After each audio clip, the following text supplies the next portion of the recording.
Afonso Moreira qui venge Malik Fofana, un magicien français en première ligue et le retour des grands classicos, c'est l'express du week-end. Et on commence ce week-end par ce petit bijou de Mathis Ablin. Le français voulait partir cet été, finalement il est resté, il a mis du temps pour marquer son premier but, mais si Nantes a gagné contre le Paris FC, c'est grâce à lui. Pour les Rennais, c'est encore une défaite. Bon là, ils sont tombés sur un vrai but de Sofiane Diop qui est en feu. En ce moment, il a mis 5 buts sur ses 5 derniers matchs. Habib Beye aussi, lui, il a chaud, mais pour d'autres raisons, il a failli se faire virer. Finalement, il est resté, il a une dernière chance cette semaine contre Toulouse. On reste en Bretagne, où Brest a pris son tarif habituel par le PSG, une victoire 3-0 des Parisiens avec un doublé d'Hakimi, mais au final, c'est devenu une habitude pour les Brestois parce que sur les 5 derniers matchs entre le PSG et Brest, ça donne 21-3 pour Paris. Ça fait un peu beaucoup, mais ça permet aux Parisiens d'être en tête de la Ligue 1 devant Marseille, qui a été battu à Lens après une prestation catastrophique de Benjamin Pavard, fautif sur le but et qui a provoqué un penalty. Il s'est excusé, mais ça ne suffira sûrement pas. À Lyon, c'était un peu tendu contre Strasbourg et on n'a pas du tout aimé le tacle de Doucouré sur Malik Fofana.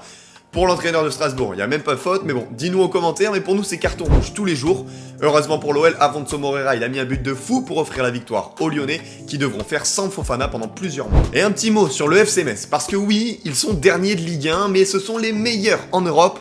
Pour prendre un but, 26 buts encaissés après 9 journées, il y a un record à aller chercher, ils peuvent le faire. On part en Espagne, bien sûr, c'était le Classico, victoire logique du Real Madrid 2-1. Du côté des Madrilènes, Mbappé et Bellingham ont fait un gros match, le Français il a marqué, bon, il a raté un péno, mais il permet quand même au Real d'être en tête de Liga avec 5 points d'avance. Pendant le match, Pedri apparemment il voulait vraiment le maillot de Vinicius.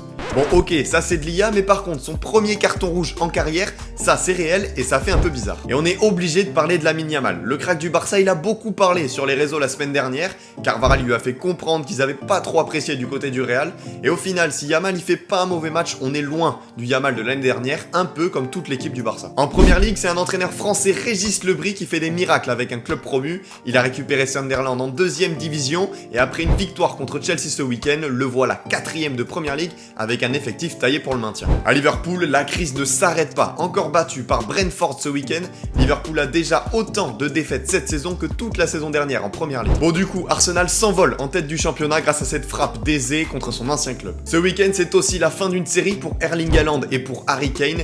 Les deux buteurs n'ont pas été décisifs pour la première fois depuis plus de 10 matchs.